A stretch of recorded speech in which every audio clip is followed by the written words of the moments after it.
السلام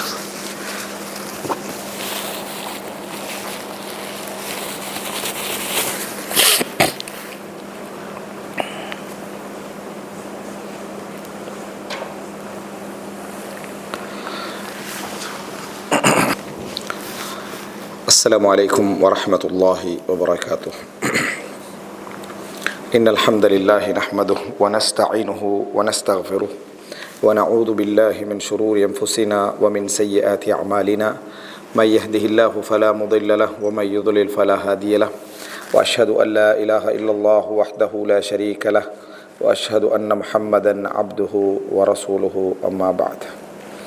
அன்புள்ள சகோதரிகளே, இந்த மாலை நேர வகுப்பினிலே இன்ஷா அல்லாஹ் இன்றைய தினம் மறுமை நாளில் பாவிகளின் அவல நிலைகள் என்கின்ற ஒரு தலைப்பில் நம்ம மறுமை நாள் சம்பந்தமாக கேட்ட பல விஷயங்களை ஞாபகப்படுத்துகின்ற விதமாகவும் அதுபோல ஒரு சில குறிப்பான நிகழ்வுகளை இந்த இடத்திலே சுட்டி காட்டுகின்ற அமைப்பிலும் இன்ஷா அல்லாஹ் இந்த தலைப்பினூடாக நம்ம படிப்பினை பெறுவதற்காக ஞாபகம் ஊட்டிக்கொள்வதற்காக இந்த இடத்திலே சொல்லலாம் என்று நினைக்கின்றேன்.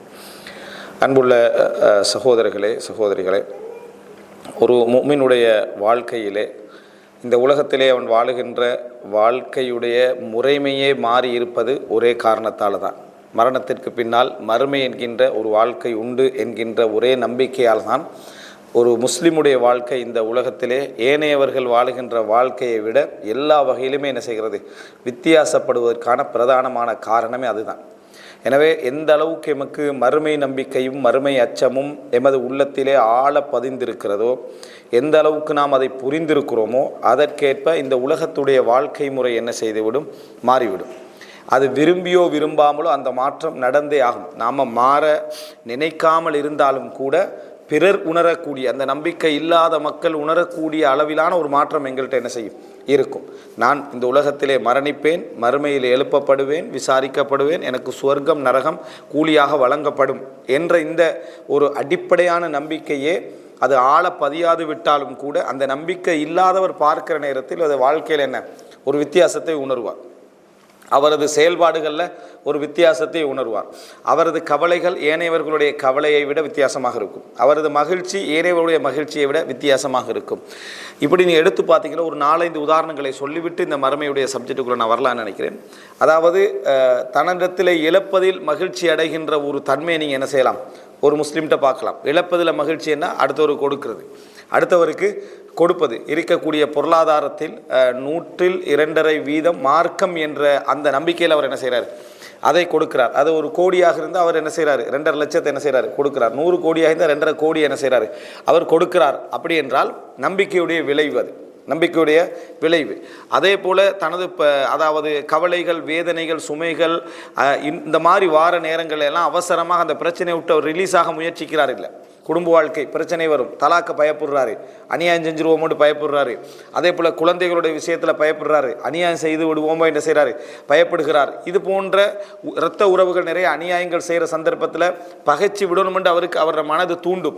இருந்தாலும் நான் நாளை மறுமையில் தண்டிக்கப்பட்டுருவனோன்னு பயத்தில் சாதாரண மனிதர்கள் கூட, பெரிய தக்குவாண்டு இருக்க வேண்டிய அவசியம் இல்லை, சாதாரணமாக அச்சம் இருக்கக்கூடியவர்கள் கூட இந்த விஷயங்களெல்லாம் என்ன செய்கிறாங்க, யோசிக்கிறாங்க, நான் குற்றவாளியாக போய்விடுவேனோண்டு. அதே போல் ஒரு தொழில் என்று வருகிற நேரத்தில் கூட ஹராமான விஷயங்களில் ஈடுபடக்கூடியவர்களாக இருந்தாலும் சரி, ஒரு பெரிய அளவிலான ஒரு ஹராமுக்கு போகிறதுக்கு அவர் என்ன செய்வார், பயப்படுவார். நான் மறுமையில என்ன தண்டிக்கப்பட்டு விடுவேனோ, குற்றவாளியாகி விடுவேனோ என்று அவர் பயப்படுறார். தன்னை வாழ்க்கையில் அதாவது 5 நேரம் பள்ளிக்கே வராதவராக இருந்தாலும் சரி, ஒரு வெள்ளிக்கிழமை ஒரு ஜும்மாவில் நிற்பதற்காக தன்னை நேரங்களை என்ன செய்கிறாரு, அவர் அட்ஜஸ்ட் பண்ணுறாரு. இதெல்லாம் எதன் காரணமாக நம்பிக்கை. தன்னை வாழ்க்கையில் இபாதத்துகளில் பெரிய கவனம் இல்லாதவர் கூட, தொழுகையில் பெரிய கவனம் இல்லாதவர் கூட ரமதான் வருகிற நேரத்தில் ஒரு தராவியில் இருந்துடும், ஒரு ஃபஜ்ரில் இருந்துடணும், ஒரு 27 இரவுலாக போய் என்ன செஞ்சிடணும், தொழுதுடணும் என்ற ஒரு சின்ன சின்ன மாற்றங்கள் அவரிடத்தில் வருவது கூட எதனால் வருதுன்னா நம்பிக்கையுடைய விளைவு. அவருடைய நம்பிக்கையுடைய விளைவாகத்தான் அவைகளாக என்ன செய்கின்றன, ஏற்படுகின்றன. எனவே மறுமை நம்பிக்கை தான் எமது அதாவது வாழ்க்கை முறை இந்த உலகத்தில் வித்தியாசமாக அமைந்து விடுவதற்கு பிரதானமான காரணம். அந்த வித்தியாசங்கள் சில பொழுது எங்களுக்கு தெரியாமல் இருக்கல, நாங்கள் உணராமல் இருக்கலாம். ஆனால் அந்த நம்பிக்கை இல்லாமல் வெளியிலிருந்து பார்க்கின்ற ஒருவருக்கு அதை என்ன செஞ்சிடும், அது புரிஞ்சிடும். சாதாரணமாக பெரிய மார்க்க பிரச்சாரங்கள் மார்க்க விளக்கங்கள் இல்லாத சில பொதுமக்கள்கிட்ட சில மார்க்க அடிப்படைகள் இருக்குது, மார்க்க விளக்கத்துடைய சில அடிப்படைகள் இருக்குது. அது கூடாதாமே, இது கூடுமே அப்படின்ற ஒரு வார்த்தை அவங்க என்ன செய்வாங்க சொல்லுவாங்க. அந்த விளக்கத்தினூடாக அவங்க என்ன செய்வாங்க வாழ்ந்து கொண்டிருப்பார்கள். அந்த விளக்கமே அது மாற்றம் தான். இப்போ இஸ்லாமிய சமுதாயத்தில் தற்கொலை என்பது குறைவு. எதன் காரணமாக ஏற்பட்டது? மார்க்கம் ஏற்படுத்திய ஒரு அடிப்படையான ஒரு விஷயத்தில் ஏற்படுது. என்னதான் ஒரு முஸ்லீம் அதாவது ஷிர்க்கு போன்றவைகளில் ஈடுபட்டு விட்டாலும் அவர் சிலை என்ன செய்ய மாட்டான். எல்லாமே சிறுக்கண்டா ஒன்று தான். ஆனால் ஒரு சிலையை என்ன செய்ய மாட்டான், வணங்க மாட்டான். ஒரு சிலையிட்ட போய் அதாவது சிரம்பணிய மாட்டான். ஒரு சிலையை இந்த மாதிரி போகாமல் இருப்பதற்கு என்ன காரணம்? என்னன்னா அவனுடைய உள்ளத்தில் ஏற்படுத்தப்பட்டிருக்கக்கூடிய ஒரு நம்பிக்கை. இதே நீங்கள் பார்த்தீங்கன்னா ஒரு உயர் நீதிமன்றத்துடைய நீதிபதி என்ன செய்கிறாரு, சிறப்பான தீர்ப்பு வழங்கிட்டு வெளியே உள்ள அதாவது காகங்கள் பறவைகள் எச்சமிட்டு போகக்கூடிய அதை தொடச்சி போட்டு வணங்கிட்டு போகிறார். அப்போ அவர் எவ்வளோ பெரிய சிந்தனையாக இருந்தாலும் சரி, அவருக்கு அந்த நம்பிக்கை என்ன செய்யலை, அவருடைய இதை அந்த மரபு வழியாக அவர் நம்பி வரக்கூடிய விஷயத்தில் இந்த மாற்றத்தை என்ன செய்யலை, ஏற்படுத்தலை. ஆனால் ஒரு முஸ்லீம் எவ்வளோ பெரிய அறிவில் குறைவானவராக இருந்தாலும் சரி, அந்த பகுத்தறிவு என்ன செஞ்சுட்டு பாதுகாக்கப்படுது. எல்லாரையும் சொல்லாது விட்டாலும் அடிப்படையான நம்பிக்கை இருந்தால் அதை என்ன செஞ்சிருது, வந்து விடுகிறது. எனவே நாம் எப்பயும் தெரிந்து கொள்ளணும், மறுமை நம்பிக்கை என்பது 100%, 80%, 70%, 50%, 60% எப்படி இருந்தாலும் ஒரு முஸ்லீம் என்று வருகிற நேரத்தில் அந்த நம்பிக்கை அவனுக்கு என்ன செய்யும், செல்வாக்கு செலுத்தும். அந்த நம்பிக்கை ஒரு முஸ்லீமாக பிறக்கிற நேரத்தில் அந்த ஃபித்ரால் அது இருப்பதனால அவன்கிட்ட நிறைய மாற்றங்களை முஸ்லீம் அல்லாதவர்கள் என்ன செய்வார்கள், உணர்வார்கள். இப்போ முஸ்லீம் அல்லாத சமுதாயத்தில் ஒரு தடவை என்ன பள்ளிக்கு அது அவர்களுடைய வணக்கஸ்தலங்களுக்கு ஒரு வாரத்தில் ஒரு முறை வாரது என்பது அவர்களுக்கு பெரும் போராட்டமாக இருக்கும். ஆனால் ஒரு முஸ்லீம் சமுதாயத்தில் பார்த்தீங்கன்னா 5 நேரம் வாரது என்ன சர்வசாதாரணமாக நம்ம பயானில் கண்டிப்பு 5 நேரம் வராமிக்கிறீங்களேன்னு கண்டிப்பு பண்ணுவீங்களே, 5 நேரம் தொழாமிக்கிறேன்னு கண்டிச்சா அதை ஏற்றுக்கொள்றா ஒரு முஸ்லீம். எந்த முஸ்லீமும் சொல்லலை 5 நேரம் நீங்கள் இப்படி வர சொல்கிறீங்களேன்னு எந்த முஸ்லீம் திருப்பி என்ன செய்யறதில்லை. வராத முஸ்லீம் கூட சரிதான் நான் போகாமிக்கிறேன் பிள்ளை தான் என்று தான் தொழுகை விஷயத்தில் அவன் நினைக்கிறானே தவிர ஒரு நாளைக்கு 5 நேரம் என்னை வர அது ரமதான் எடுத்துக்கிட்டீங்கன்னா 5 நேரம் நம்ம இஷாவுக்கு பிறகு என்ன செய்கிறோம், அதாவது வரணும் அப்படி என்று சொல்லக்கூடிய அந்த உணர்வை கூட அவன் எப்படி ஏற்றுக்கிறான்னா நம்பிக்கையின் பின்னணியில் தான் அவன் என்ன செய்கிறான், ஏற்றுக்கொள்கிறான். திருமண விஷயங்களாக இருந்தாலும் சரி. ஸோ வாழ்க்கையுடைய விஷயத்தில் ஒரு முஸ்லீம் லா இலாஹ இல்லல்லாஹ் முஹம்மது ரசூலுல்லாஹ் என்று வாழ்கிறான் என்றால் அந்த மறுமை நம்பிக்கை அவன்கிட்ட அடிப்படையாக இருக்கிறது என்றால் அது கூட பெரிய செல்வாக்கு தான். அது கூட அவனோட வாழ்க்கையில் மாற்றம் நம்ம உணராமல் இருப்போம். வெளியிலிருந்து பார்க்குற ஒரு ஆளுக்கு என்ன அது அந்த உணர்வு என்ன செய்யும், விளங்குவிடும் என்பதை நம்ம புரிந்து கொள்ள வேண்டும். இப்படி இருக்கிற சந்தர்ப்பத்தில் இந்த மறுமை நம்பிக்கை இருந்தும் கூட நம்ம இங்கே அதாவது காஃபிர்களுடைய செய்திகள் அல்லது நிரந்தர நரகம் என்று தீர்மானிக்கப்பட்டவுடைய செய்திகளை பற்றி பேசலை. ஏன்னா அது நமக்கு எல்லாருடைய நிலையும் மறுமையில் அதை பற்றி பேசத்தான் நம்ம பாவிகள் என்று பேசுகிறதுனால இதில் அதாவது எங்களுடைய இலக்கு என்னென்னா முஸ்லீமாக இருந்து கொண்டு பாவம் செய்து பாவிகளாக இருக்கக்கூடியவர்கள் மறுமையில் அவர்களுடைய நிலை என்ன என்பதை பற்றி தான் என்ன செய்ய வரும், நம்ம இதில் பேச போகிறோம். அப்போ இதில் ஒரு முஸ்லீமாக இருந்து கொண்டு நேற்று நம்ம அந்த பாவிகளுடைய உலக நிலை இறுதி நிலை எப்படி என்ன செய்யும் இருக்கும் என்று பார்த்தோம். மறுமையுடைய இடத்துல அவர்கள் வருவார்களாக இருந்தால் அவர்களுடைய அந்த சிந்தனையில் அவர்களுடைய நிலையில் அவர்கள் எப்படி இருப்பார்கள், அவருடைய போராட்டங்கள் எப்படி இருக்கும். ஏனென்னா அவங்களுக்கு சொர்க்கமும் உண்டு நரகமும் உண்டு. எங்கள் நம்பிக்கை என்ன, முஸ்லீமாக ஒருவர் மரணித்து விட்டால், ஏகத்துவத்தில் அவர் மரணித்து விட்டால், இணை வைக்காமல் மரணித்து விட்டால், ஈமானில் மரணிச்சிட்டார்னா அவருக்கு சொர்க்கம் உண்டு நரகம் உண்டு. எப்படி சிலருக்கு அதாவது எனக்கு நரகம் கிடைக்குமா இல்லையா என்ற அச்சத்தில் அவங்க என்ன செய்வாங்க இருப்பாங்க. சில நேரம் அல்லாஹ் தஆலா மன்னித்து சொர்க்கத்துக்கு அனுப்பிவிடுவான், இல்லைன்றா தண்டிச்சுட்டு சொர்க்கத்துக்கு என்ன செய்வான் அனுப்புவான். அப்போ எனவே ஒரு முஸ்லீமாக வாழுகின்ற நேரத்தில் இந்த 2 நிலை இருப்பதனால அவனிடத்தில் பதட்டம் என்ன செய்யும், ஆசை கலந்த பதட்டம் அவனுக்கு என்ன செய்யும் இருக்கும், ஆசை கலந்த பதட்டம் இருக்கும். ஒரு இறை நிராகரிப்பாளனை பொறுத்த வரைக்கும் தான் நிராகரித்து விட்டேன் இருக்கும். ஆனால் அவனுடைய எதிர்பார்ப்புகள் நிறைய இருக்கலாம். அல்லாஹ் தஆலா என்னை மன்னிக்கணும்னு ஒரு எதிர்பார்ப்பு இருக்கலும். ஆனால் அவனுக்கு நிச்சயமாக என்ன தெரியும், மன்னிப்பு என்ன செய்யாது இங்கே இல்லை, இணை வைப்புக்கு மன்னிப்பு என்பது என்ன இல்லை. மற்ற ஒரு முஸ்லீமை பொறுத்த வரைக்கும் பாவியாக மரணிக்கக்கூடியவர்கள் எந்த நிலையில் இருப்பார்கள் அப்படின்னா ஒரு பதட்டம். நமக்கு சொர்க்கம் நரகம் இந்த 2ல் உண்டு கிடைக்கும். ஒன்றில் அல்லாஹ் தஆலா என்னை மன்னித்து விட்டு சொர்க்கத்துக்கு அனுப்பிவிடுவான், அல்லது நரகத்தில் தண்டிச்சுட்டு என்ன செய்வான் சொர்க்கத்துக்கு அனுப்புவான் என்பது உண்மையிலேயே ஒரு முஸ்லீமாக வாழ்ந்து விட்டு மறுமையில் எழுப்பப்படக்கூடிய ஒவ்வொரு மனிதருக்கும் உரிய பதட்டமான சூழ்நிலை அது. இந்த நாளை மறுமையில் அவனுடைய நிலை என்னை அல்லாஹ் தஆலா எப்படி என்ன செய்ய போகிறான், என்ன மாதிரி என்னை விசாரிக்க போகிறான், எனக்கு இது கிடைக்கணும்ன்ற ஆசை அவனை என்ன செய்யும் கலந்துருக்கும். இப்போ இந்த இடத்துல அதாவது ஒரு முஸ்லீம் எப்பொழுது அதாவது அந்த நரகம் சுவர்க்கம் என்பதில் ஒரு போராட்டமான ஒரு இடத்துக்குள்ளே தள்ளப்படுறான் அப்படின்றத தெரிஞ்சுக்கணும். எல்லாருமே போராட்டத்தில் தான் இருப்பாங்க. முஸ்லிம்களாக இருந்தாலும் சரி, காவிர்களாக இருந்தாலும் சரி, அதுபோல் என்ன நன்மையில் உச்சகட்டமானவர்களாக இருந்தாலும் சரி, நன்மையில் குறைந்தவர்களாக இருந்தாலும் எல்லாருமே ஒரு பதட்டத்தில் தான் என்ன செய்வாங்க, இருப்பாங்க. எல்லாருமே ஒரு பதட்டத்தில் தான் இருப்பாங்க. ஆனால் அந்த இடத்துல பதட்டம் அவர்களுக்கு யார் யாருக்கெல்லாம் அந்த பதட்டத்திலிருந்து நிம்மதி கிடைக்கும் என்பது எங்களுக்கு சொல்லப்பட்டிருக்கு. ஆனால் நான் அந்த பட்டியலில் இருப்பேனா இல்லையான்னு தெரியாதே. நான் அந்த பட்டியலில் இருக்கிறேனா இல்லையான்னு என்ன தெரியாது. அப்போ அப்படியான கட்டத்தில் இந்த சிச்சுவேஷன் என்ன, இப்போ நான் அங்கே போகிற நேரத்தில் நான் அந்த பட்டியலில் இருப்பேனா இல்லையா என்பது தெரியாததுனால தான் அந்த பதட்டம் எனக்கு என்ன செய்கிறது, அதிகரிக்கிறது. இல்லை என்றால் அடிப்படையில் எங்களோட நம்பிக்கை எப்படி இருக்கணும் அப்படின்னு சொன்னால், எந்த ஒரு முஸ்லீம் அதாவது நன்மையும் தீமையும் சமமாகின்ற அளவுக்கு வருகிறானோ, சமமாகின்ற அளவுக்குண்டா 10 நன்மை 10 தீமை அப்படின்னு அர்த்தம் அல்ல. அல்லாஹ் தஆலாவோட சில 5 நன்மைகள் அதாவது எத்தனையோ தீமைகளுக்கு ஈக்குவலாக என்ன செய்யலாம், இருக்கலாம். அல்லது எத்தனையோ சின்ன சின்ன அதாவது கடுமையான பாவங்கள் எத்தனையோ நன்மைக்கு ஈக்குவலாக என்ன செய்யலாம், இருக்கலாம். எப்படி அல்லாஹ்விடத்தில் சமமாகிவிட்டால் இந்த சமமாகிற நிலை கூட ஒரு மனிதன் தப்புவதற்கான எல்லா விதமான சந்தர்ப்பமும் இருக்கிறது. இதுக்கு அடுத்த கட்டம் 50 பாவம் 51 பாவம் 50 நன்மை என்று இருக்குமே. அதான் ஒரு பாவத்தால் மிகச்சிறுவானே, ஒரு பாவத்தால் அவனுக்கு அதிகம் என்று வந்து விடுமே. இவனுடைய நிலை தான் இந்த இடத்துல என்ன, அதாவது மிகவும் ஆபத்தான நிலை. அல்லாஹு தாலா அவர்களையும் என்ன செய்யலாம், மன்னிக்கலாம். அவர்களையும் அல்லாஹு தாலா என்ன செய்யலாம், மன்னிக்கலாம். ஆனால் அவனுடைய நிலை என்ன, நரகத்துக்குரிய தகுதிக்கு அவன் என்ன செஞ்சான், அல்லாஹ்வுடைய பார்வையில் நரகத்துக்குரிய, அது அல்லாஹு தாலா அவனை நரகத்தில் போட்டால் அல்லாஹ் நீதியாகவே என்ன செய்யறான், போடுறான். மற்றவைகளுக்கு எல்லாம் வாக்களிச்சிட்டான், மற்றவைகளுக்கு அல்லாஹ் தாலா வாக்களிச்சிட்டான். இந்த 50 தாண்டி விட்டால், அதை அரைவாசி தாண்டி விட்டால் அது அல்லாஹ்வுடைய அல்லாஹ் என்ன செய்யறான், அந்த ஹக்கை தன்னோட வைத்திருக்கிறான். நான் நினைச்சா என்ன செய்யும், அவனை மன்னிக்கலாம், நினைத்தால் என்ன செய்யலாம், நான் அவனை தண்டிக்கலாம் என்கின்ற நிலை சொல்றாங்க. இந்த அடிப்படையில் தான் நிறைய அறிஞர்கள் இந்த செய்திகளை பார்க்குறாங்க. சிலர் அதனுடைய நன்மையை பார்க்குறாங்க, ஒரு சிலர் என்ன சொல்றாங்கன்னா அந்த நன்மை இல்லை, அந்த செயலை யார் அந்த இடத்துல செஞ்சிருந்தாலும் அது கிடைக்கும்ன்றாங்க. எது 50 விதமான பாவம் செஞ்சுக்கிற ஒரு மனிதர் போறார், ஒரு விபச்சாரி போறா, அவன் என்ன செய்யறான், அதாவது ஒரு பாவி போறாரு, அவர் ஒரு நாய்க்கு என்ன செய்யறாரு, கிணத்துல இருந்து தண்ணீர் எடுத்து கொடுக்கிறார், கஷ்டப்பட்டு எடுத்து கொடுக்கிறார். அல்லாஹ் தஆலா அதன் காரணமாக அவரை மன்னித்தான் என்று வருது. இவர்களை பற்றி இமாம் இப்னு ஹஸம் ரஹிமஹுல்லாஹ் என்ன சொல்றாருன்னா, 50 வீத பாவம் அவர் என்ன செஞ்சுக்கிறார், செய்திருக்கிறார், 50 வீதமான நன்மையும் செய்திருக்கிறார். இந்த ஒரு நன்மை தான் அவரை என்ன செய்யுது, அந்த பாவங்களை விட கூடுதலான ஒரு நன்மையாக என்ன செஞ்சிருது, மாற்றி விடுகிறது. இந்த மாதிரியான செய்திகள் இருக்க நம்ம படிச்சுக்கிறோமே. வீதியில் போகிற நேரத்தில் அதாவது ஒரு தடையாக இருந்த ஒரு கிளையை எடுத்து போட்டதுனால ஒருத்தர் என்ன செஞ்சார், சொர்க்கம் நுழைந்தார் அப்படின்னு வருது. இதை பல அறிஞர்கள் இப்னு ஹஸம் போன்ற அறிஞர்கள் அந்த செயலுக்கான சிறப்பாக இது என்ன செய்யலை, சொல்லப்படலை.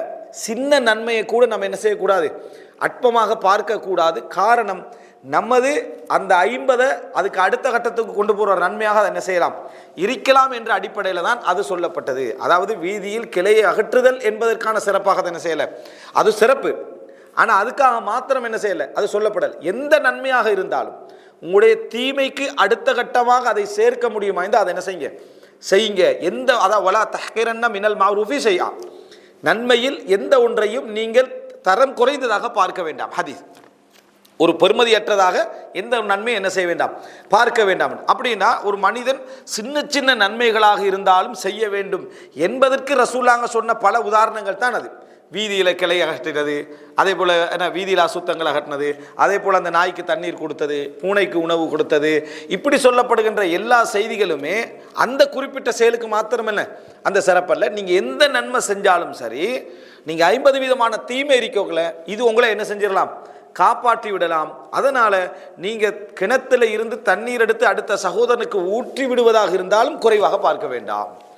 அடுத்த வீட்டுக்கு நீங்கள் ஒரு குழம்பை கொடுக்கிறதாக இருந்தாலும் சரி, குறைவாக என்ன செய்ய வேண்டாம், பார்க்க வேண்டாம். அதே போல் ஒரு ஈத்தம்பழத்தை தர்மம் செய்வதை கூட நீங்கள் குறைவாக என்ன செய்யக்கூடாது, பார்க்கக்கூடாதுன்னு வாரத்துக்கு காரணம், நம்ம நாளை மறுமையில் அதாவது அல்லாஹ்விடத்தில் தப்புறதுக்கான இறுதி நிலை என்னன்னு சொன்னால் அரைவாசிக்கு அரைவாசியாக சமமாக இருப்பது. ஏன்னா நம்ம படிச்சுக்கிறோம் குர்ஆனில் அம்மாமன் ஹஃபத் மவாசினு, அதே போல் அம்மாமன் சகுலத் மவாசினு, இது படிச்சுக்கிறோம். என்ன இடைத்தட்டு நன்மை தட்டு பாரமாகினால் அவர் சொர்க்கம், அது குறைந்தால் அவர் நரகம்.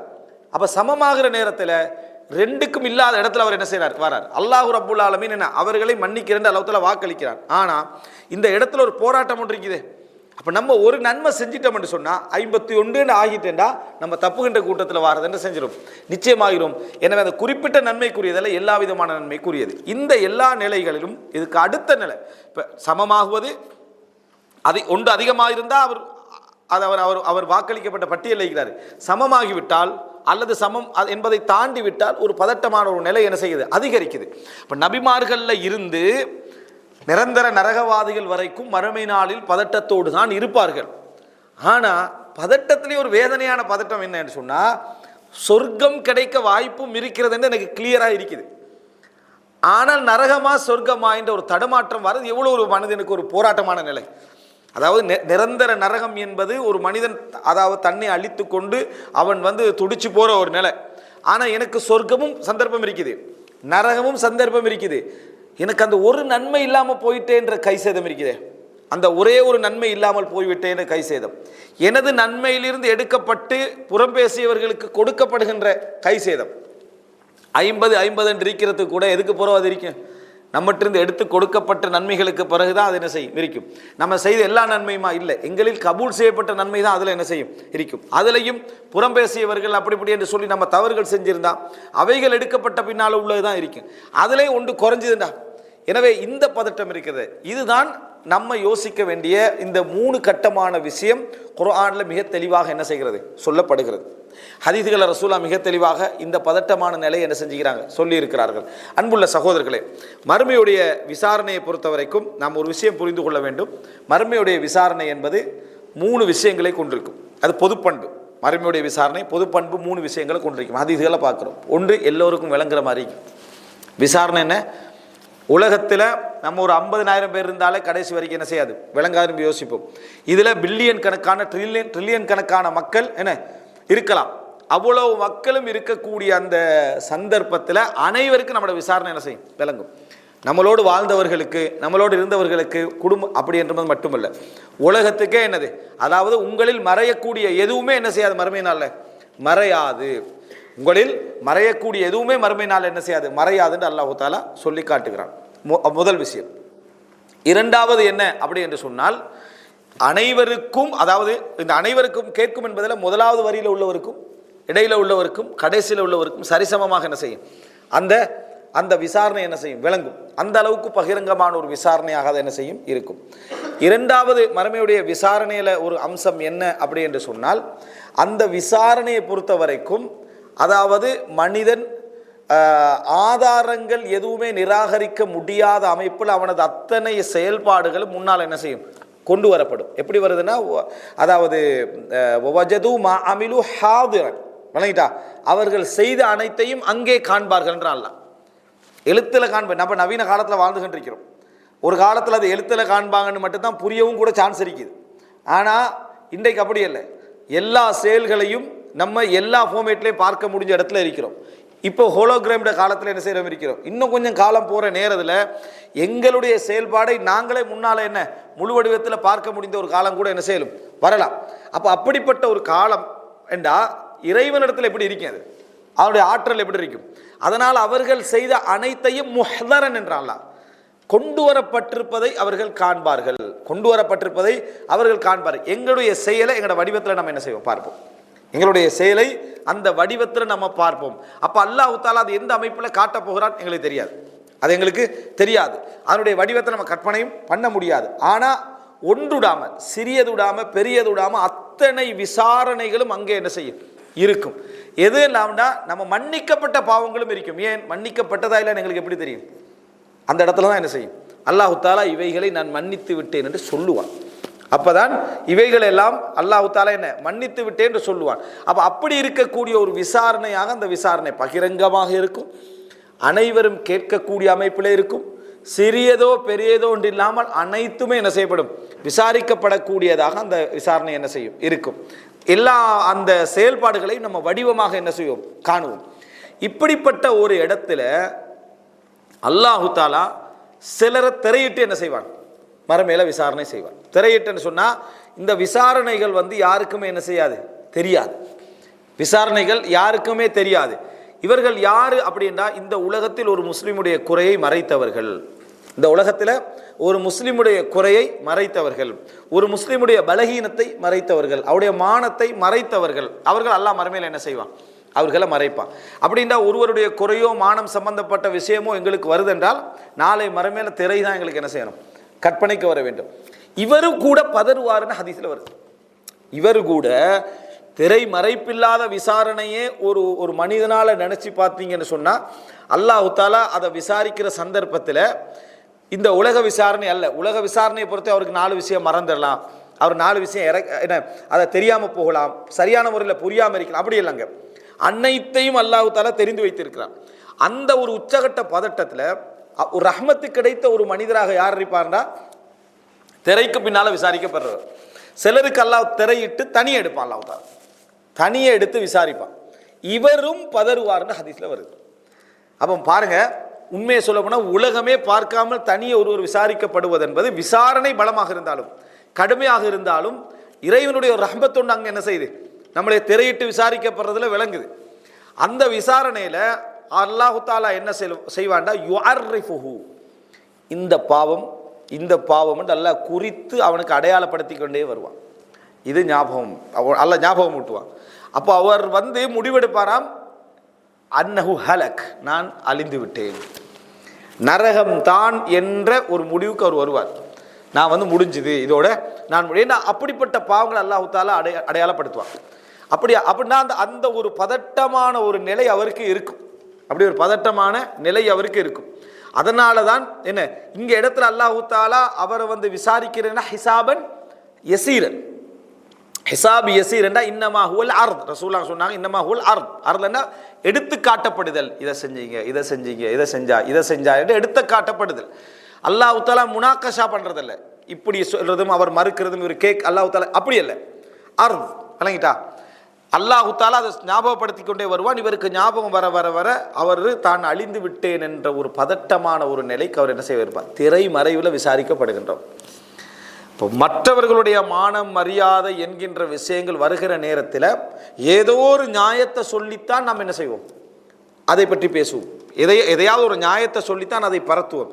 ஏதோ ஒரு நியாயத்தை சொல்லிட்டு பேசுறதெல்லாம் பேசிட்டு என்ன சொல்லுவோம்டா, நமக்கே அடுத்தவங்களோட தேவையில்லா வேலை, மறுமையினால அல்லாஹ் இடத்துல என்ன செய்யணும்? நம்ம திரை என்று விசாரிக்கப்படும். பேசி முடிஞ்சதில்லை, பேசி முடிந்த பின்னால் நமக்கு ஏன் தேவையில்லாத வேலைன்றது அடுத்த ஒரு சிந்தனையில் போட்டுறது. அவர் நல்லவரா கெட்டவரான்னு எங்களுக்கு தெரியாதுன்றது. இதே போதும். இதே ஒரு ஆளை பற்றி செய்கிற விமர்சனம், அவர் நல்லவர் தான், ஆனால் தனிப்பட்ட வாழ்க்கை எங்களுக்கு தெரியாது. நீ சொல்லணுமா? தனிப்பட்ட வாழ்க்கை எல்லாருக்கும் தெரியுமா? தெரியாது. ஏன் நீ சொல்லணும்? அப்படின்னா நீ விமர்சிக்கிறேன்னு அர்த்தம். எதுவும் அவர் நல்ல மனிதராகத்தான் நான் என்ன செய்யறேன் பார்க்கிறேன். இஸ்லாம் எங்களுக்கு என்ன சொல்லுது? லா உஸக்கி அலல்லாஹி அஹதா. நாம அல்லாஹ்வுக்கு மேல வேற யாரையும் என்ன செய்ய மாட்டோம், சுத்தப்படுத்த மாட்டோம். அது எங்கள்கிட்ட நம்பிக்கையில இருக்கணும். ஆனா ஒரு மனிதர் நல்லவர் என்று சொல்ற சதர் உள்ரங்க எங்களுக்கு தெரியாதுன்னா அடுத்த என்ன சொல்லிட்டு உள்ரங்க நமக்கு தெரியாதுன்ற உள்ரங்க ஒத்தனுக்கு தான் தெரியாது. நீ என்ன அல்லாஹ் நினைச்சா அவனோட பேசிட்டு இருக்கிறோம். உள்ரங்க யாருக்குமே தெரியாது. நீ அதை ஏன் சொல்றாய் என்றா அவனுக்கு என்ன செய்யட்டும், ஒரு டவுட்டு வரட்டும், ஒரு விஷயத்தை வைக்கட்டும் என்றது. இது நமக்கு தேவையே இல்லை. அப்போ நம்ம ஒரு மனிதன் அது பேசுவதற்கு எப்ப ரைட் இருக்குமெண்டா கணவன் மனைவியாக இருந்து வழக்கு வருது, கணவன் மனைவியாக இருந்து வழக்கு வருது, அந்த நேரத்தில் குற்றம் சாட்டுவதற்கு அதான் அனுமதி உண்டு. அதுவும் அவர் நாளை மறுமையில் என்ன செய்வார்? விசாரிக்கப்படுவார். இந்த உலகத்தில் சாபம் என்று பிரிஞ்சு விட்டாலும் சரி, ஒரு தந்தை மகன் என்று வார டைம்ல விசாரணைக்காக திருத்துவதற்காக சில உரிமைகள் உண்டு. அது பகிரங்கப்படுத்துறதுக்கு இல்லை. இந்த மாதிரி ஒரு நீதிபதியாக இருந்தால், ஒரு அரசு ஆளக்கூடியவராக இருந்தால் அவர் விசாரிப்பதற்கான உரிமை அவருக்கு என்ன உண்டு. இது போன்ற சில விதிவிலக்கான இடங்களை தவிர அடுத்தவர்களுடைய மானம் என்பது நம்ம கவனமா இருக்கணும். மார்க்கத்தின பேர்ல மானத்தை என்ன வாங்கக்கூடியவர்கள் இருக்கிறார்கள். தனக்கு கொள்கையில் சரியில்லை, தனது அக்கைதால சரியில்லை, அல்லது வழிகட்ட எதுவாக இருந்தாலும் அடுத்தவருடைய மானம் சம்பந்தமா இஸ்லாம் என்ன சொல்லுவீங்க? அது எப்படிப்பட்ட நபராக இருந்து விட்டும் போகலாம். மார்க்கத்தில் சரிபில பேசலாம், இது வழிகேடா குஃப்ரான்னு பேசலாம், இது பிதஅத்தா சுன்னாவான்னு பேசலாம். அவரை பற்றி பர்சனலான அவருடைய தனிப்பட்ட ரீதியாக பேசுவதற்கான எந்த அதிகாரம் எங்களுக்கு இல்லை. சமுதாயத்துக்கு எச்சரிக்கை செய்யணும் என்ற பெயரில் என்னது பேசுறது, சமுதாயத்துக்கு எச்சரிக்கை செய்யணும் என்ற பெயரில் அவர் எதை பகிரங்கமாக சமுதாயத்துக்கு செஞ்சாரோ, அவர் எதை பகிரங்கமாக தனக்கு என்ன செஞ்சாரு அறிமுகம், அவரை பேசலாம். அவர் பகிரங்கமாக பேசுகிறார், பகிரங்கமாக எழுதுகிறார், மக்களுக்கு மத்தியில் அவர் விரும்புகிறார், அது பரவணும் என்று அவர் என்ன செய்யறாரு, பரவணும் என்று விரும்புகிறார், அவரே பிரச்சாரம் செய்கிறாருன்னா அவரை பற்றி என்ன செய்யலாம், நம்ம பிழை சரியன்னு என்ன செய்யலாம் பேசலாம். அவரோட தனிப்பட்ட வாழ்க்கையில் பிழை சரியன்னு பேசலாம், மற்றபடி கூடாது. ஆனால் இப்படி இந்த கூடாது என்பதில் பேணுதலாக இருந்த ஒரு மனிதர் மறுமை நாளில் விசாரிக்கப்படுறார். இதில் பேணுதலாக இருந்தவர் அதில் எதுவும் சொல்லாதவர், அவருக்கும் ஒரு பதட்டம் அவர் என்ன செய்கிறார், அடைகிறார். உள்ளம் ஒரு கொதிக்கக்கூடிய நிலை அடைகிறார். அல்லாஹ் தாலா அதெல்லாம் விசாரிச்சுட்டு இறுதியாக அதாவது அல்லாஹ் ரப்பல் ஆலமீன் இந்த பாவங்கள் அனைத்தையும் நான் உலகத்தில் உனக்கு மறைச்சி வந்தேன், வேற யாருக்கும் என்ன செய்யலை, விளங்காத மாதிரி மறைச்சேன். இன்றைய தினமும் நான் என்ன செய்கிறேன், மறைக்கிறேன், உன்னோட பாவங்களை மன்னித்து விட்டு நீ சொர்க்கம் என்ன செய்யலாம், போகலாம் என்று அல்லாஹ் ரப்பல் ஆலமீன் சொல்லுவான். இதை விட ஒரு கீலதுகுலில் ஜென்னா, ஒரு உலகத்திலையும் மறுமையிலே ஒரு மனிதன் ஒரு முஃமினானவன் கேட்கக்கூடிய உச்சகட்ட மகிழ்ச்சியான வார்த்தை உதுகுலில் ஜென்னா, என்ன சொர்க்கத்திற்குள் நுழைந்து விடு என்பதுதான். நீங்கள் எவ்வளோ சந்தோஷமான வார்த்தைகளை கேட்டு விட்டாலும் சரி, இப்படி ஒரு சந்தோஷமான வார்த்தை என்ன செய்யலாம், கேட்கலாம். யாரிடமிருந்து? அல்லாஹ்விடமிருந்து.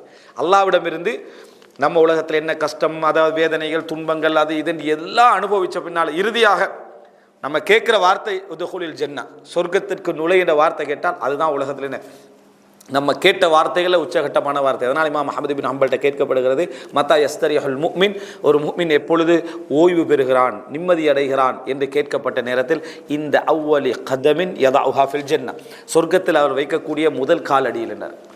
சொர்க்கத்தில் அவர் வைக்கக்கூடிய முதல் காலடியில் தான் அவன் நிம்மதி அடைகிறான். யஸ்தரிஹுல் முஃமின்.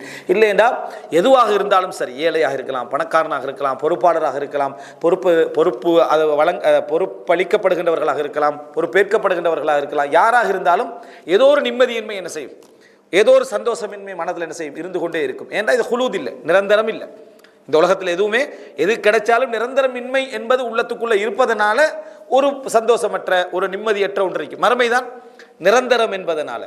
அப்போ இந்த அடிப்படையில் நீங்கள் பார்த்தீங்கன்னு சொன்னால் அந்த வார்த்தை அவருக்கு சொல்லப்படும், அவர் சந்தோஷத்தோடு போவார். அவருக்கு அது கிடைச்சதுக்கான காரணமே உலகத்தில் மானம் மரியாதை விஷயத்தில் அவர் கவனமாக இருந்தது தான். குறிப்பாக நம்ம யாரை பற்றி கூடுதலாக இதை பற்றி பேசுவோம் தெரியுமா? நமக்கு நெருக்கமாக வாழ்கின்றவர்களை பற்றி பேசுவோம். மனைவி பிள்ளைகளின் ஆரம்பிப்போம்.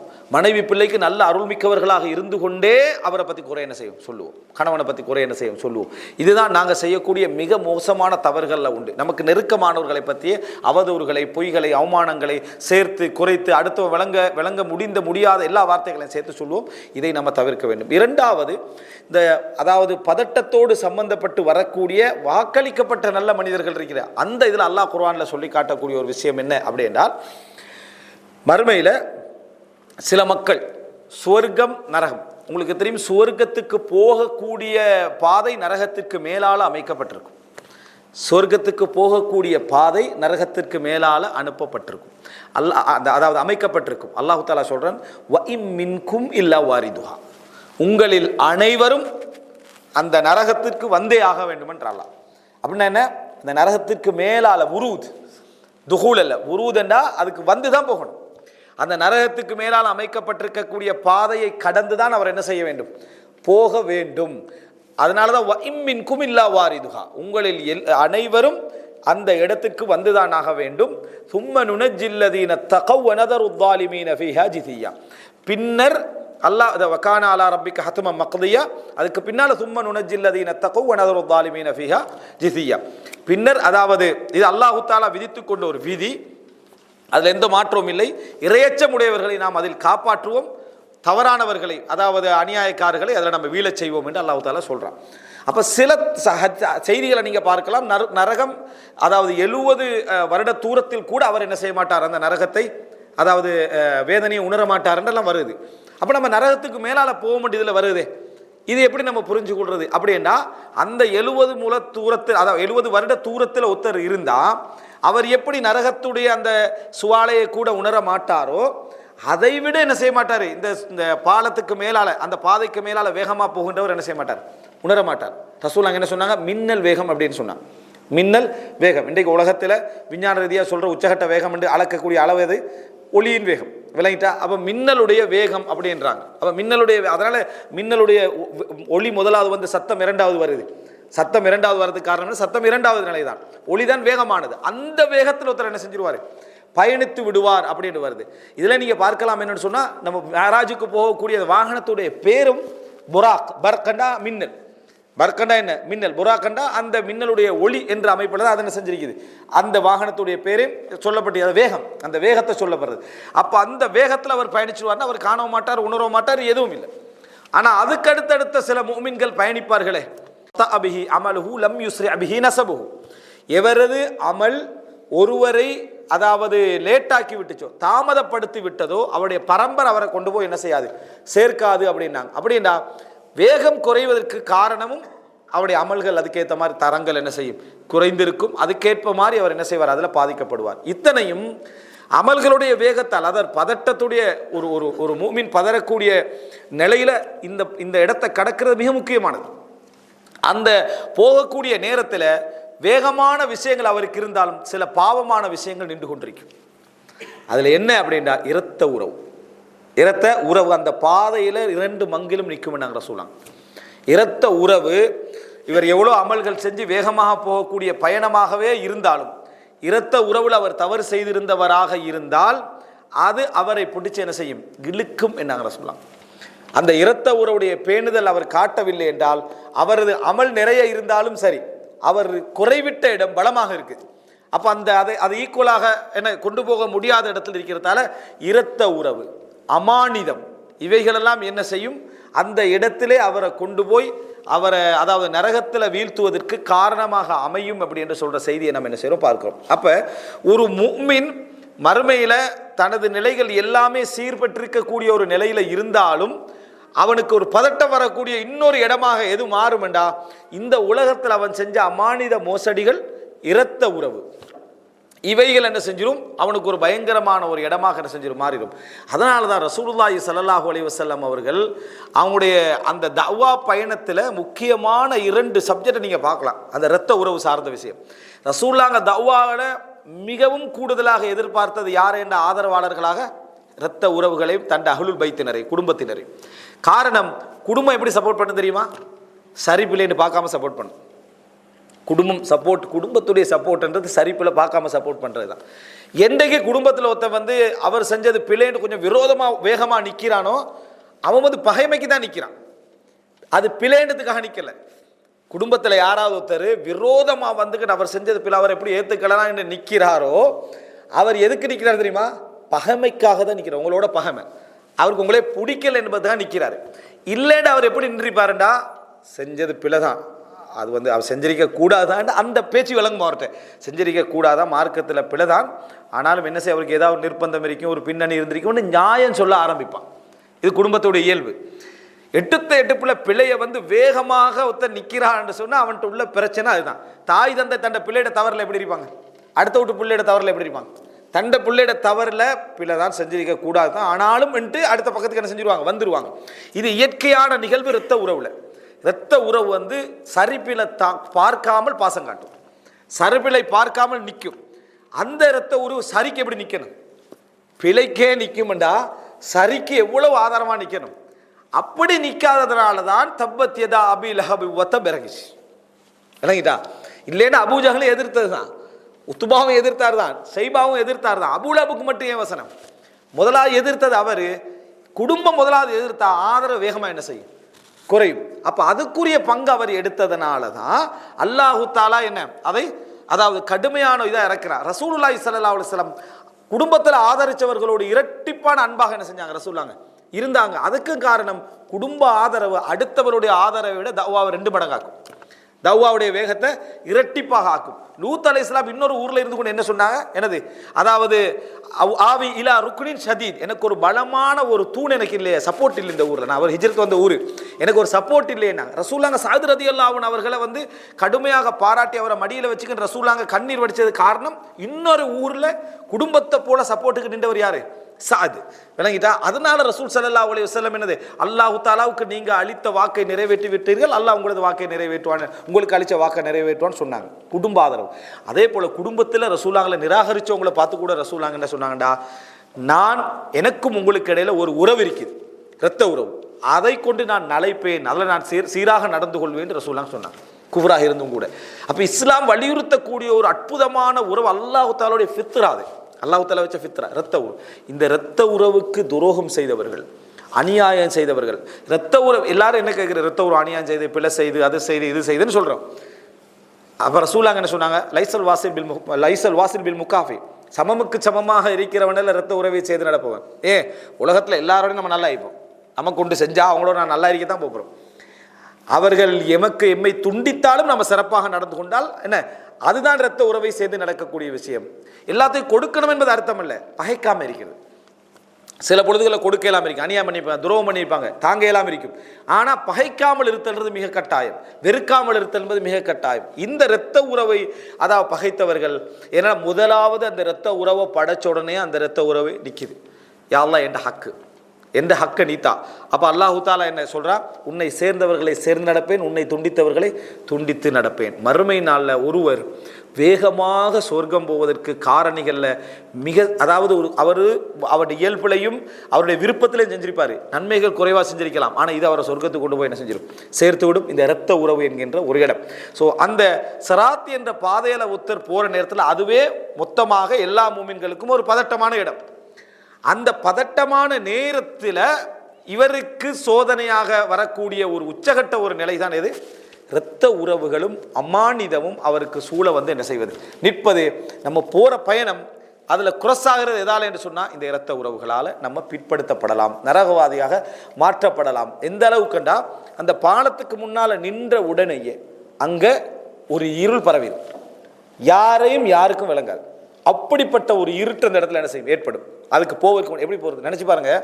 நரகத்துக்கு மேலால் ஒரு பாதை, அங்கே முழுமையான ஒரு இருட்டு என்ன செஞ்சிடும், அங்கே வந்துருமெண்டா எப்படி பயணிக்கிறது. முஃமின்களுக்கு மாத்திரம் அல்லாஹு தஆலா என்ன செய்வான், ஒரு ஒளியை என்ன செய்வான், கொடுப்பான். அந்த நேரத்து வரைக்கும் முனாஃபிகூன்கள், அதாவது இந்த நயவஞ்சகர்களில் இருக்கக்கூடியவர்களுக்கெல்லாம் அந்த இடத்துல ஒரு வித்தியாசம் என்ன செஞ்சிடும், அவர்களுக்கான ஒரு பிரிவு அந்த இடத்துல என்ன செய்து விடும், ஏற்பட்டு விடும் என்ற செய்தியை பார்க்குறோம். என்ன காரணம், அவங்களுக்கு ஒளி இல்லாமல் போயிடும், அவங்க ஒளி இல்லாமல் போயிடும். ஏன்னா வம்தாசுல் யௌம அய்யுஹல் முஜ்ரிமூன், குற்றவாளிகளே நீங்கள் ரெண்டா பிரிங்க அப்படின்ற டைமில் முனாஃபிக்குகள் முஸ்லிம்கிட்ட பட்டியலுக்குள்ளால சேர்ந்து என்ன செய்வாங்க, பிரிவாங்க. குற்றவாளிகள் தனியாக என்ன செய்வாங்க, பிரிவாங்க. அந்த ஒளி அவர்களை என்ன செஞ்சிடும், அடையாளம் கடத்திடும். அதுக்கு பின்னால் அந்த இறுதி நேரத்தில் காலு நக்தபிசும் இன்னூரிக்கும், விளங்கிதா, உங்களோட ஒளியிலிருந்து நாங்களும் பெற்றுக்கொள்ளணும்னு ஆசைப்படுவார்கள். அந்த இடத்துடைய பயணத்தில் எங்களை காப்பாற்றக்கூடிய உச்சகட்டமான ஒரு ஒரு ஒரு இடம்தான் இரத்த உறவுகளும் அமானிதமும். இது ஒரு முஃமின் நாளைய மறுமையில் பதட்டத்தை குறைக்கக்கூடிய முக்கியமான இடங்கள் நம்ம கவனத்தில் எடுக்க வேண்டிய ஒரு இடம். இது அல்லாமல் நீங்கள் பார்த்தீங்கன்னா இதற்கு போவதற்கு முன்னால், அதாவது விசாரணைகள் நடந்து முடியக்கூடிய அந்த கட்டத்தில் ஒரு சிலருடைய தீர்ப்பு எப்படி இருக்குமெண்டா, அல்லாஹ் தஆலா அவர்களுக்கு சொர்க்கவாதி நரகவாதி தீர்ப்பு வழங்க மாட்டான். அவர்கள் சொர்க்கத்துக்கும் நரகத்துக்கும் இடையிலே இருக்கக்கூடிய ஒரு உயரமான பகுதிகளில் அவர் இருப்பார்கள். அராஃபண்டா ஒருஃபண்டா அந்த சேவலுடைய மேல் பகுதி அதுக்கு சொல்லுவாங்க, விளங்கிட்டா. அந்த மாதிரி ஆராஃபண்டா ஒரு மேட்டு பகுதியில் அல்லது ஒரு சிவரில் அவர்கள் இருப்பார்கள். அது பல விளக்கங்கள் சொல்லப்படுது. அப்படிப்பட்ட ஒரு பயங்கரமான ஒரு நிலையில் அவர்கள் நடுவில் இருப்பாங்க. அவர்களுடைய பார்வைகளை அல்லாஹு தஆலா சொர்க்கம் நரகத்துக்காக என்ன செய்வான், திருப்புவான். இவர்கள் யார் என்பதில் இஸ்லாமிய அறிஞர்கள் பெரும்பாலானவர்கள் சொல்றாங்கன்னா, அதாவது இஸ்தவத் ஹசனாத்துஹும் வ சய்யிஆத்துஹும், அவருடைய நன்மைகளும் தீமைகளும் சமமாகி விட்டன. அவர்களுடைய நன்மைகளும் தீமைகளும் சமமாகாம ஒரு நன்மையை வச்சு சொர்க்கம் அனுப்புறதுக்கு ஒரு வாளி தண்ணீர் கொடுத்தது கூட அப்ப இல்லாமல் இருக்கும். ஒரு வீதியில ஒரு என்ன கிளை அகற்றின நன்மை கூட எல்லாம் இந்த சமத்துக்குள்ள வந்துடும், சமமுக்குள்ள ஒன்று கூட இல்லை. எக்ஸ்ட்ரா ஒரு ஏழைக்கு ஒரு தர்மம் வரல, எக்ஸ்ட்ரா ஒரு 2 ரக்காத் தொழுகை என்ன செய்யல, வரவில்லை. எக்ஸ்ட்ராவாக ஏதாவது ஒரு நன்மை, ஒரு பூனைக்கு தண்ணீர் கொடுத்து அதுவும் இல்லை, ஏதாவது ஒரு உதவி எதுவுமே இல்லாத அமைப்பில் அப்போ அந்த நேரம் அவருக்கு அந்த ஒரு நன்மை எப்படி இருக்குன்னு நினச்சி பாருங்க. அந்த ஒரே ஒரு நன்மை, இவ்வளவு நன்மை செஞ்ச எனக்கு சமமாகறதுல ஒரே ஒரு நன்மை எனக்கு இதில் சேர்ந்திருந்தா நான் அந்த லிஸ்ட்டில் என்ன செஞ்சிருக்க மாட்டேன், இருக்க மாட்டேங்க. அதனால தான் ஒரு கபருக்கு பக்கத்தில் இருந்து கேட்கப்படுகிறது, இவருக்கு இந்த எது தெரியுமா இந்த பெரிய ஆசையாக இருக்கு இந்த கபரில் உள்ளவருக்கு, இந்த உலகமும் அதில் உள்ளதையும் விட 2 ரக்காத்துக்கள் மிகவும் பெருமதியானதாக இருக்கும். டோட்டல் உலகத்தையும் கொடுத்து 2 ரக்காத் தொழுகிற சந்தர்ப்பம்னா அதான் பெருமதியாக இருக்கும். ஏண்டா அவருடைய அமல்ல அதை என்ன செஞ்சிடும், கூட்டிடும். அதுதான் தன்னை தடுக்க போகுதுன்னு அவருக்கு விளங்கும். அதுதான் தன்னை தடுக்க போகுது. இந்த 2 ரக்காத் இருந்தால் இந்த 50-51 என்ன செஞ்சிருக்கும், மாறி இருக்கும். அப்போ அல்லாஹ் தஆலா எல்லா கணக்குகளும் தீர்த்து, இத்தனைக்கும் அல்லாஹ் இரட்டிப்பான நன்மையை கொடுப்பான், 70 மடங்காக கொடுப்பான், மன்னிப்புகள் நிறைய எல்லாம் வழங்கின பின்னால் இந்த இடத்துல அவருக்கு அப்படி இருக்குதுன்னா எப்படி இருக்குன்னு பாருங்க. இந்த ஒரு கட்டத்தில் இவர்களுடைய பார்வைகள் நரகத்தின் பக்கமும் திரும்பும், சொர்க்கத்தின் பக்கமும் திரும்பும். அவர்கள் நல்லவர்கள், உள்ளத்தால ஈமான் கொண்டவர்கள், உண்மையானவர்கள், நல்ல மக்கள், ஆனால் பாவமும் செஞ்சு நன்மையும் என்ன செய்தவர்கள். இவர்கள் நரகத்துக்கு பார்ப்பாங்க. நரகத்துக்கு பார்த்த நேரத்தில் அந்த நரகவாதிகளை பார்த்து அவர்கள் நரகத்தை வெறுத்தவர்கள், நரகவாதிகளை வெறுத்தவர்கள் மூமின்கள். அதனால் அவங்க கேட்பாங்க அந்த நரகவாதிகளை பார்த்து, அதாவது நீங்கள் இந்த உலகத்தில் சேர்த்தவைகளும் நீங்கள் அடித்த பெருமைகளும் உங்களுக்கு என்ன பிரயோசனம் தந்தது என்று இவர்கள் கேட்பார்கள் நரகவாதிகளை பார்த்து.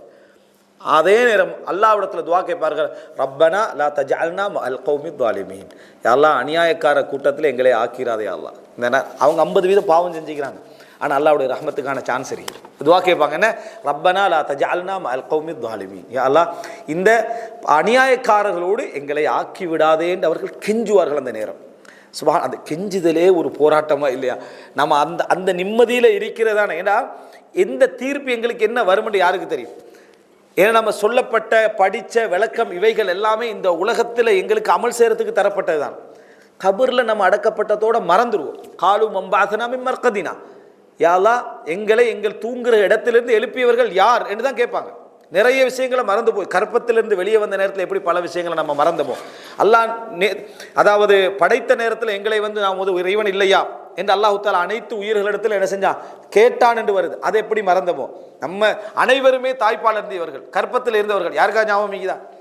யாருக்கும் என்ன செய்யலை, ஞாபகம் இல்லை. எப்படி அவைகள்லாம் முழுமையாக நம்ம மறந்தோமோ, அப்போ ஒரு உலகத்திலிருந்து இன்னொரு உலகம் தாண்ட தாண்ட நம்ம எல்லா விஷயத்தையும் என்ன செஞ்சிருவோம், மறந்து கண்டே போவோம். அதே போல் இதையும் நம்ம என்ன செஞ்சிருவோம், மறந்து விடுவோம். அப்போ எங்களோட பதட்டம் எப்படி இருக்கும்? அந்த அறிவில்லாத நேரத்தில் பதட்டமான நிலையில் இருப்போம். இப்படி துஆ கேட்போம். பின்னால் சொர்க்கத்தை பார்த்து அல்லாஹ் தஆலா அவருடைய முகத்தை இருப்பான். இந்த இப்படி இப்படி இருந்தால் எப்படி இருக்கும்? சுரிஃபத் என்ற அல்லாஹ் தஆலா நரகத்தை நோக்கி முகம் திருப்பப்படும், சொர்க்கத்தை நோக்கி அவருடைய முகம் திருப்பப்படும். பெரும் கூட்டத்தினர் அங்கே இருப்பாங்க அதுக்கு மேலே.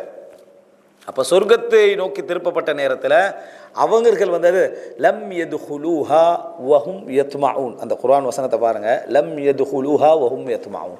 உள்ளம் பேராசைப்பட்டு ஆசைப்பட்டு கொண்டிருக்கக்கூடிய அந்த நேரத்தில் அவர்கள் சொர்க்கம் நுழையாமல் இருப்பார்கள் என்றாலாம். அந்த நிமிடத்து வரை அவங்க ஆசைப்படுறாங்க, உள்ளம் துட்டிக்கும், இந்த சொர்க்கத்துக்குள்ளே போகணுமே, அதுக்குரிய அமல்கள் எங்கள்கிட்ட இருக்கி, ஆனால் கொஞ்சம் அமல்கள் எங்களை என்ன செஞ்சுட்டு தடுத்துட்டு, அல்லது கொஞ்சம் பாவங்கள் எங்களை என்ன செஞ்சுட்டு தடுத்துட்டு என்ற நிலைமையில் அவங்க இருக்கிறாங்க. வஹும் யத்மஊன் என்ற அல்லாஹ் தஆலா. இந்த தமா இருக்குதானே, பேராசை, அதுக்கு பேர் இந்த உலகத்தில் பேராசை நல்ல விஷயங்கள் அது ஒருத்தருக்கு என்ன செய்யணும், வரணும். பேராசை அவருக்கு என்ன செய்யும், அதாவது அந்த சொர்க்கத்துக்கு போகணும் என்பதற்கும். இப்போ இப்ராஹிம் அலைஹிஸ்ஸலாம் சொல்றாரு, வல்லதி அத்துமா ஐயாஃபிர் அலி, என்னை மன்னிக்க வேண்டும் என்று நான் பேராசை வைக்கிறேன். அதாவது ஹதீஅத்தி யௌமத்தீன், எனது பாவங்களை மறுமை நாளில் பேராசை. அந்த பேராசை சொர்க்கத்துக்கு நுழைகிறதுக்கு அவருக்கு இருக்கும். ஆனால் அவர்கள் அந்த நேரம் என்ன செய்ய மாட்டார்கள், நுழையாமல் இருப்பார்கள். இங்கே எந்த இடத்துக்கு நம்ம போகிறது என்று இல்லாத ஒரு நிலையில் இருப்பார்கள். அல்லாஹு தஆலா இறுதியில் என்ன செய்வான்டா, அவர்களுக்கு சொர்க்கத்துக்கு போகிறதுக்கான அனுமதி அல்லாஹ் என்ன செய்வான். அந்த பதட்டங்களுக்கு பின்னால், அதாவது அல்லாஹ் நீதியாளன் தானே, அல்லாஹ் என்ன செய்கிறான்டா, சமமாயிட்டு. அதனால் அல்லாஹ் ரப்புல் ஆலமீன் இந்த சோதனையை என்ன செய்கிறான், கொடுக்குறான். இந்த சோதனை என்றது ஒரு விதமான, அதாவது தண்டனை அல்ல, தண்டனைன்னு சொல்லக்கூடாது, ஆனால் ஒரு விதமான வேதனை என்று தான் இன்றைக்கி. அப்போ அந்த வேதனை அவர் தண்டிக்கப்படுவது போல தானே அது நடக்குது. கொஞ்ச நேரம் இது ஒரு நாளா, ஒரு மாதமா, ஒரு வருடமா சொல்லப்படலை. இந்த பதட்டமான நிலை சொல்லப்படவில்லை. அப்போ அந்த நிலையில் அவர்களை இருந்து விட்டு அல்லாஹு தஆலா அவர்களை என்னது, அதாவது உதுகுலுஹா, இந்த சொர்க்கத்திற்குள்ள நீங்கள் என்ன செய்யுங்க, நுழைங்க என்று சொல்லப்படும். அந்த சொர்க்கத்துக்குள்ள அவர் என்ன செய்வார், நுழைந்து விடுவார். இது எல்லாம் இந்த சமநிலை எப்போ ஏற்படுதுன்னா, கபரில் அவருக்கான சில தண்டனைகளுக்கு, சில மக்களுக்கு தண்டனை இருக்குது, நல்லவர்களுக்கும் இருக்குது, கெட்டவர்களுக்கும் இருக்குது, பாவம் செஞ்சிருந்தா.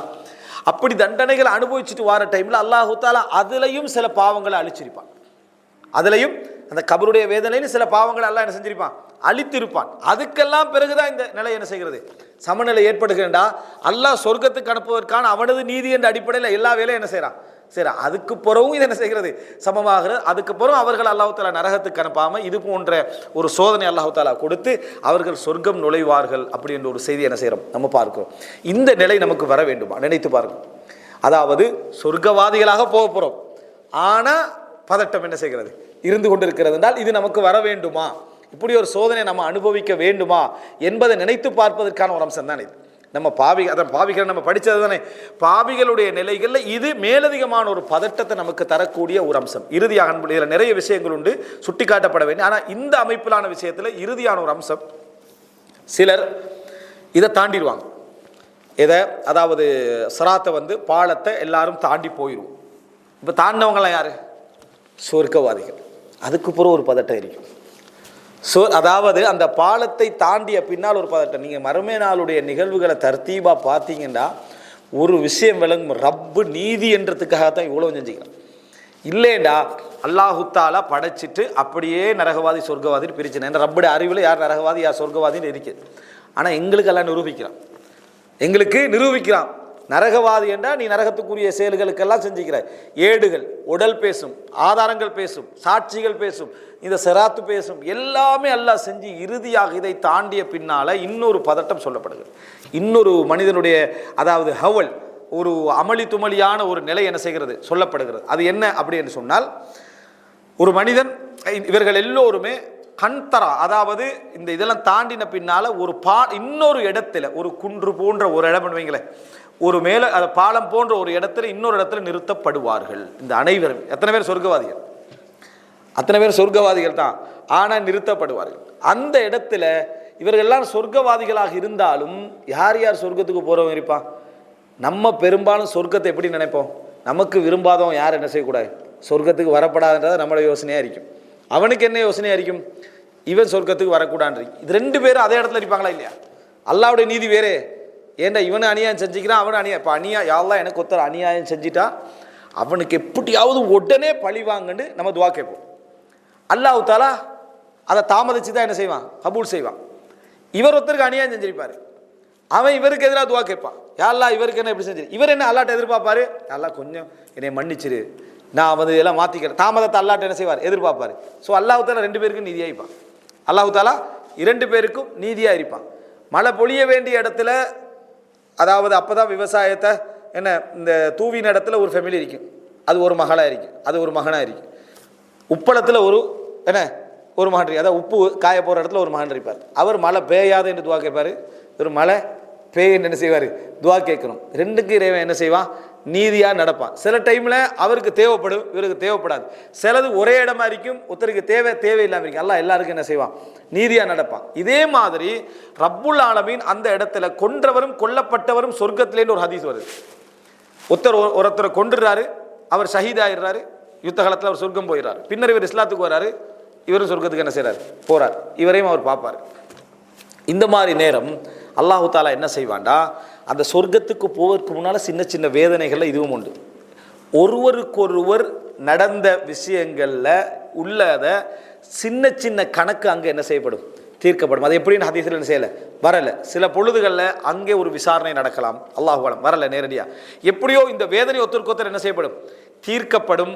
அந்த இடத்துல உள்ளத்தில் உள்ள அந்த ஹில் அல்லாஹ் தாலா சொல்ற வனஸஅனா மா ஃபீ சுதூரிஹிம் மின் ஹில்லின் இஹ்வான, அவர்கள் உள்ளங்களில் உள்ள குரோதங்களை நாம் அகற்றுவோம். அந்த இடத்துல அகற்றி சகோதரர்களாக அவர்களை நம்ம சொர்க்கத்துக்குள்ள அனுப்புவோம்.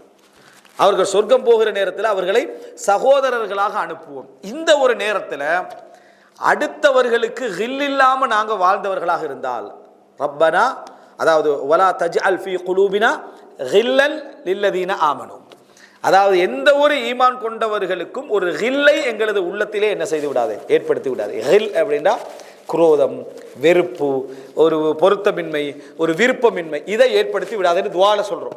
எந்த ஒரு ஈமான் கொண்டவருக்கு ஹில் ஏற்படுத்தி விடாது. அந்த இடத்துல வனஸஅனா மா ஃபீ சுதூரிஹிம் மின் ஹில்லி, சிஃபின் ஜமல் யுத்தங்களுக்கு பிறகு அலி ரலியல்லாஹு அன்ஹு கேட்கப்படுது, கொல்லப்பட்டவரும் கொஞ்சம் பேர் சஹாபாக்கள், கொன்றவர்களும் கொஞ்சம் பேர் சஹாபாக்கள். இதை கேட்கப்பட்ட உடனே அலி ரலியல்லாஹு இந்த வசனத்தை தான் சொல்றாங்க. என்னது, வனஸஅனா மா ஃபீ சுதூரிஹிம் மின் ஹில்லின் இஹ்வானன், சகோதரர்களாக நாங்கள் அவர்களுடைய உள்ளத்தில் இருந்த அந்த குரோதத்தை எடுத்து அவர்களை சொர்க்கத்தில் நுழைவிப்போம் என்ற வசனத்தில் அல்லாஹு தாலா எங்களை என்ன செய்யணும், ஆக்கணும் என்று துவா செய்கிறோம்னு என்ன செஞ்சார், அவர் சொன்னார். எனவே இந்த ஒரு நிலைக்கு அவர்கள் என்ன செய்வார்கள், மாற்றப்படுவார்கள்.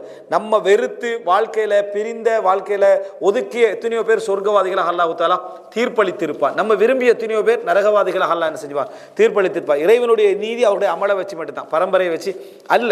அதனாலதான் நபிமார்கள் அதுல என்ன செய்யல, விதிவிலக்குக்குள்ள வரல.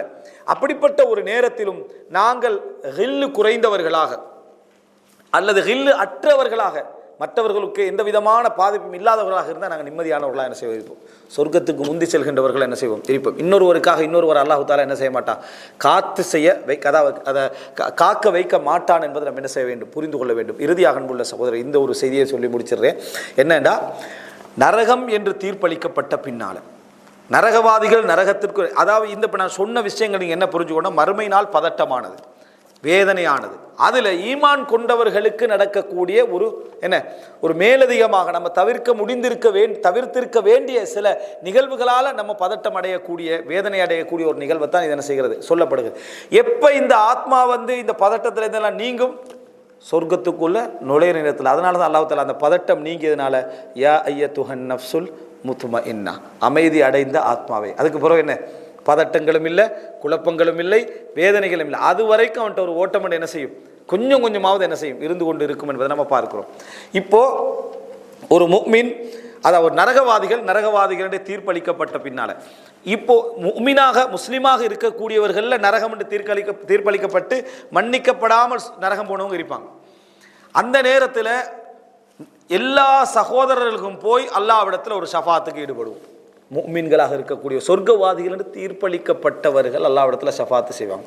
யா அல்லாஹ், அதாவது எங்கள் இஹ்வானுனா, எங்களோட சகோதரர்கள், தொழுதவர்கள், நோன்பு வைத்தவர்கள், எங்களோடு வாழ்ந்தவர்களை நீ என்ன செய்தாய், நரகத்துக்குள்ள நுழைச்சிக்கிறாய், அவர்களை என்ன செய்து விடு, வெளியேற்றி விடு. அல்லாஹ் தஆலா அனுமதியை வழங்குவான். இவங்களோட ஷஃபாஅத்தால் பாருங்க, அல்லாஹ் தஆலா அந்த இவர்களுடைய ஷஃபாஅத்தால் அனுமதியை வழங்குவான். இவங்க போவாங்க, அல்லாஹ் அடையாளம் கொடுத்துருப்பாங்க உங்களுக்கு, அந்த அடையாளத்தை வைத்து அவர்களை எடுப்பார்கள். இவங்க இதோட நிற்க மாட்டாங்க, திருப்பி கேட்பாங்க. அதுக்கு பிறகு மறுபடி கேட்ட பிறகு மறுபடி அல்லாஹ் தஆலா போங்கன்னு சொல்லுவோம். அதில் கடைசியாக எடுக்கக்கூடிய, அவர்கள் கடைசியாக எடுக்கக்கூடியவர்கள் எப்படி இருப்பார்கள்னா, லம் யஅமல் அமலன் கத், வாழ்க்கையில் அவர்கள், அதாவது மார்க்கத்தில் இருந்ததை தவிர, அல்லாஹ்வை மட்டும் வணங்கணும் என்ற அந்த நம்பிக்கையில் இருந்ததை தவிர எந்த ஒரு அமலும் அவர்கள் செய்தது கிடையாது. எதுவுமே செய்யாதவர்கள், அவர்களையும் என்ன, அதாவது இவர்கள் வெளியெடுப்பார்கள். வெளியெடுத்த பட்டியலுக்கு பின்னால் அடுத்தது, அதாவது இவர்கள் முழுமையாக வெளியெடுத்து முடிவார்கள். வெளியெடுத்து முடிந்த பின்னால் அல்லாஹு தாலா சொல்லுவான். அதில் தான் இது வருது. அல்லாஹு தாலா சொல்லுவான், ஷஃபாத்தில் அம்பியா, நபிமார்கள் ஷஃபாத்தை செய்துட்டாங்க. ஷஃபாத்தில் மலாய்க்கா, மலக்குமார்கள் ஷஃபாத்தை செய்து விட்டார்கள். ஓ ஷஃபால் முஃமினூன், முஃமின்களும் ஷஃபாத்தை செய்து விட்டார்கள். ஓ பக்கியர் ரஹ்மான், அளவற்ற அருளாளன் மட்டும் எஞ்சி இருக்கிறான். அவனுடைய பங்குக்கு அல்லாஹு தாலா எஞ்சி இருக்கிறான்னு சொல்லிட்டு ஃபகபத கபதத்தன் அவ் கபதத்தைன், அதாவது ஒரு புடி அல்லது அல்லாஹு தாலா 2 பிடிகள் நரகத்தில் என்ன செய்வான், பிடிப்பாண்டு வருது. அது நீதியான புடி. இறைவனுடைய புடி என்ன, மனிதனுடைய புடி அல்ல, இறைவனுடைய புடி. அவனுடைய சிபத்துக்கேற்ப, அவனுடைய தகுதிக்கேற்ப எங்களால் புரிஞ்சு கொள்ள முடியாது. அப்படி 2 புடி அல்லாஹு தாலா என்ன செய்வான், பிடிப்பான். அதில் அகப்படுகின்றவர்கள்லாம் யாராக இருப்பார்கள் என்று சொன்னால், லம் யஅமல் அமலன் கத், அவர்கள் எந்த ஒரு அமல்களும் செய்தவர்கள் அல்ல.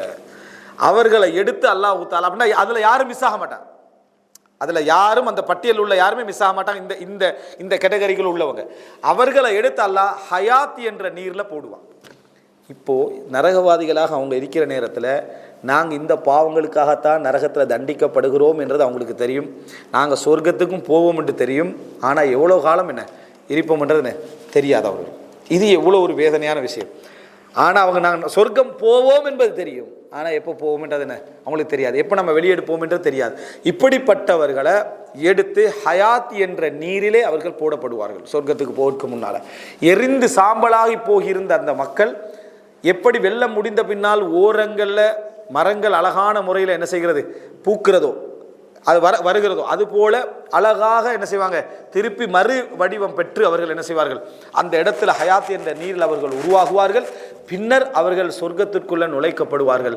நுழைத்த பின்னால அல்லாஹு ரப்புல் ஆலமீன் அவர்களிடத்தில் கேட்பான், உங்களுக்கு வேறு எதுவும் தேவையான்னு கேட்பான். அந்த சொர்க்கத்துக்குள்ள நுழைத்த பின்னால் அல்லாஹ் கேட்பான், உங்களுக்கு வேற ஏதும் தேவையா? இவ்வளோ பெரிய துன்பத்திலிருந்து அல்லாஹ் காப்பாற்றி சொர்க்கத்துக்குள்ள நுழைத்த பின்னால ஒருவருக்கு வேற என்ன தேவைப்படும்? அவர் சொல்ல, எங்களுக்கு வேற எதுவுமே அல்லாஹ் இதை விட எங்களுக்கு வேற என்ன அப்படின்னு கேட்பார்கள். அப்போ அல்லாஹு தாலா சொல்வான், ரிதாஇ அலைக்கும் ஃபலா அஸ்கத்து அலைக்கும் அபதா, உங்களை நான் பொருந்தி கொண்டேன், இதற்கு பின்னால் எப்பொழுதுமே நான் உங்களோடு கோபிக்க மாட்டேன், அதாவது உங்களோடு நான் என்ன செய்ய மாட்டேன், கோபத்தோடு இருக்க மாட்டேன். அல்லாஹு தாலா ஒரு வார்த்தையை சொல்வான், அதான் மேலதிகமாக லில்லதீன அஹ்ஸனுல் ஹுஸ்னா வஸியாதா. இந்த உலகத்திலே என்ன நல்லது செய்துவிட்டு, அதாவது நல்லவே செய்தவர்களுக்கு அதுவும் உண்டு, அதனுடைய மேலதிகம் உண்டு. இதுவும் அல்லாஹ்வை பார்ப்பதும், அவர்கள் அல்லாஹ்வை பார்ப்பதும். எந்த முகத்திற்காக இந்த உலகத்தில் நாங்கள் பல விஷயங்களை இழந்தோமோ அந்த முகத்தை பார்த்தல், வணங்கிட்டா அல்லாஹ்வுடைய முகத்தை பார்த்தல், இதுதான் அவர்களுக்கு சொல்லப்படக்கூடிய செய்தி. எனவே அன்புள்ள சகோதரர்களே, இந்த இடம் நம்ம இதை எடுத்து பார்த்தீங்கன்னு சொன்னால், ஈமான் உள்ளவர்களாக நாங்கள் இருந்தாலும், முஃமின்களாக இருந்தாலும், அல்லாஹ்விடத்தில் தீர்ப்பளிக்கப்படக்கூடிய நிலை எங்களுக்கு வந்தாலும், இந்த பதட்டங்களிலிருந்து நாங்கள் காப்பாற்றப்பட வேண்டும் என்றால் மிகவும் கவனம் உள்ளவர்களாக நாங்கள் என்ன செய்யணும், இதில் இருக்க வேண்டும். குறிப்பாக இரத்த உறவுகள், அதுபோல் அமானிதம் விஷயங்கள், அதே போல் சின்ன விஷயங்களாக இருந்தாலும் அது நல்லதென்றா செஞ்சிடறது. வலா தஹ்கிரன்ன மினல் மஅரூஃபி ஷைஅ, இது செஞ்சிடறது. அடுத்தவருடைய குரோதம், விரோதம், மற்றவருடைய மான மரியாதை சார்ந்த விஷயங்கள், இவைகளில் நாங்கள் கவனமாக இருப்பது மறுமையில் சொர்க்கவாதிகளாக இருந்தும் மேலதிகமாக எங்களை சூழ்ந்திருக்கக்கூடிய பதட்டமான சூழ்நிலையிலிருந்து எங்களை என்ன செய்யும், காப்பாற்றும். அப்படிப்பட்ட அந்த பதட்டமான பாவிகளுடைய நிலையிலிருந்து அல்லாஹு தஆலா எம் அனைவரையும் காப்பாற்றியார்கள் புரிவானாக. ஹாதா மா இந்தி வல் இல்மு இந்தல்லாஹு அகூலு கௌலி ஹாதா வ அஸ்தக்ஃபிருல்லாஹ் லி வ லக்கும். வஸ்ஸலாமு அலைக்கும் வ ரஹ்மத்துல்லாஹி வ பரகாத்துஹு.